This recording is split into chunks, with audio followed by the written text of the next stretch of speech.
राधे राधे। आप सभी का बानी भक्ति चैनल पर बहुत बहुत स्वागत है। आप सभी कैसे हैं यह बताने के लिए कमेंट बॉक्स में राधे राधे जरूर लिखें। आज की वीडियो में हम जानेंगे कामिका एकादशी का महत्व और कामिका एकादशी व्रत की कथा के बारे में। कामिका एकादशी का महत्व अर्जुन ने कहा कि हे प्रभु, मैंने आषाढ़ मास के शुक्ल पक्ष की देवसैनी एकादशी का सविस्तार वर्णन सुना है। अब आप मुझे श्रावण मास के कृष्ण पक्ष की एकादशी की कथा सुनाने की कृपा करें।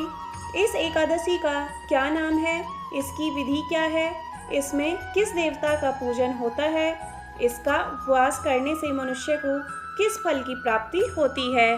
तब भगवान श्री कृष्ण ने कहा, हे श्रेष्ठ धनुधारी, मैं श्रावण मास की पवित्र एकादशी की कथा सुनाता हूँ। ध्यान पूर्वक श्रवण करो। एक बार इस एकादशी की पावन कथा को भीष्म पितामह ने लोकहित के लिए नारद जी से कहा था।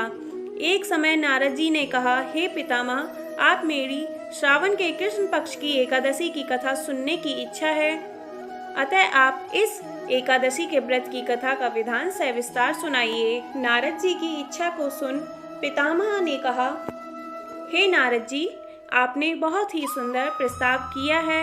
अब आप ध्यान पूर्वक इसे श्रवण कीजिए। श्रावण मास के कृष्ण पक्ष की एकादशी का नाम कामिका एकादशी है।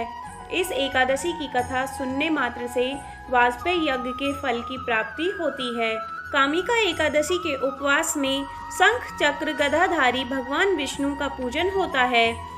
जो मनुष्य इस एकादशी में धूप दीप नैवेद्य आदि से भगवान विष्णु की पूजा करते हैं, उन्हें गंगा स्नान के फल से भी उत्तम फल की प्राप्ति होती है। सूर्य ग्रहण और चंद्र ग्रहण में केदार और कुरुक्षेत्र में स्नान करने से जिस पुण्य फल की प्राप्ति होती है, वह पुण्य कामिका एकादशी के दिन भगवान विष्णु की भक्ति पूर्वक पूजा करने से प्राप्त हो जाता है।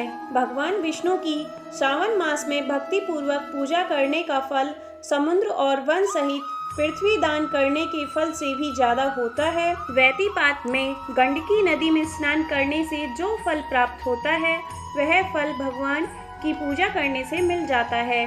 संसार में भगवान की पूजा का फल सबसे ज्यादा है, अतः भक्ति पूर्वक भगवान की पूजा न बन सके तो श्रावण मास के कृष्ण पक्ष की कामिका एकादशी का उपवास जरूर करना चाहिए। इसके अलावा आभूषणों से युक्त बछड़ा सहित गौदान करने से जो फल प्राप्त होता है, वह फल कामिका एकादशी के उपवास से भी मिल जाता है। जो भी लोग श्रावण मास के कृष्ण पक्ष की कामिका एकादशी का उपवास करते हैं तथा भगवान विष्णु का पूजन करते हैं, उनसे सभी देव, नाग, किन्नर, पितृ आदि की पूजा हो जाती है। इसलिए पाप से डरने वाले व्यक्तियों को विधि विधान सहित इस उपवास को जरूर करना चाहिए।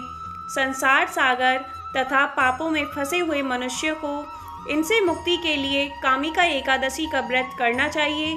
कामिका एकादशी के व्रत से भी पाप नष्ट हो जाते हैं। संसार में इससे अधिक पापों को नष्ट करने वाला कोई और उपाय नहीं है। हे नारद जी, स्वयं भगवान ने अपने मुख से कहा है कि मनुष्य को आध्यात्म विद्या से फल प्राप्त होता है, उससे अधिक फल कामिका एकादशी का व्रत करने से मिल जाता है। इस व्रत को करने से मनुष्य को न यमराज के दर्शन होते हैं और न ही नरक के कष्ट भोगने पड़ते हैं। वह व्यक्ति स्वर्ग का अधिकारी बन जाता है। जो मनुष्य इस दिन तुलसी दल से भक्ति पूर्वक भगवान विष्णु का पूजन करते हैं, वे इस संसार में रहते हुए इस प्रकार अलग रहते हैं जिस प्रकार कमल जल में रहता हुआ भी जल से अलग रहता है।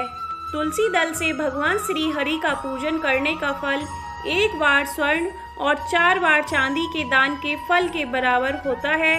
भगवान विष्णु रत्न, मोती, मणि आदि आभूषणों की अपेक्षा तुलसी दल से अधिक प्रसन्न होते हैं। जो मनुष्य प्रभु को तुलसी दल से पूजन करते हैं, उनके सभी पाप नष्ट हो जाते हैं। हे नारद जी, मैं भगवान की अति प्रिय श्री तुलसी जी को प्रणाम करता हूँ। तुलसी जी के दर्शन मात्र से मनुष्य के सभी पाप नष्ट हो जाते हैं और शरीर के स्पर्श मात्र से मनुष्य पवित्र हो जाता है। तुलसी जी को जल से स्नान कराने से मनुष्य की सभी यम यातनाएं नष्ट हो जाती हैं। जो मनुष्य तुलसी जी को भक्ति पूर्वक भगवान के श्री चरण कमलों में अर्पित करता है, उसे मुक्ति मिलती है। इस कामिका एकादशी की रात्रि को जो मनुष्य जागरण करते हैं, दीप दान करते हैं, उनके पुण्यों को लिखने में चित्रगुप्त भी असमर्थ हैं। एकादशी के दिन जो मनुष्य भगवान के सामने दीपक जलाते हैं, उनके पितर स्वर्गलोक में अमृत का पान करते हैं। भगवान के सामने जो भी मनुष्य घी या तिल के तेल का दीपक जलाता है, उनको सूर्यलोक में भी सहस्त्रों दीपकों का प्रकाश मिलता है। अभी तक मैंने आपको कामिका एकादशी व्रत का महत्व के बारे में बताया।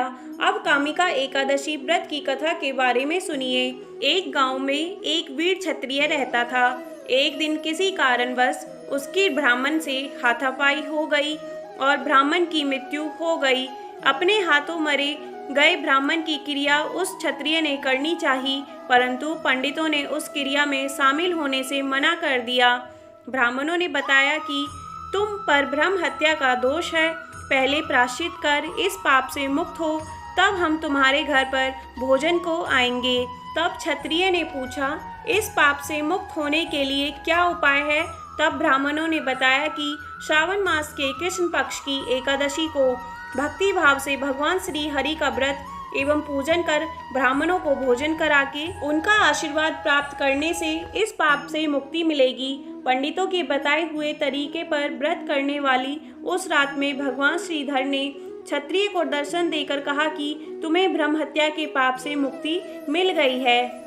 इस व्रत को करने से ब्रह्म हत्या आदि के सभी पाप नष्ट हो जाते हैं और इही लोक में सुख को भोगकर प्राणी अंत में विष्णु लोक को जाते हैं। इस कामिका एकादशी के महात्म्य के श्रवण व पठन से मनुष्य स्वर्ग लोक को प्राप्त करते हैं। आज की कथा अच्छी लगी हो तो वीडियो को लाइक करें। यदि चैनल पर नए हैं तो चैनल को सब्सक्राइब करें, साथ ही नोटिफिकेशन बेल भी ऑन करें, जिससे आने वाली नई वीडियो की जानकारी आपको मिल सके। धन्यवाद। राधे राधे।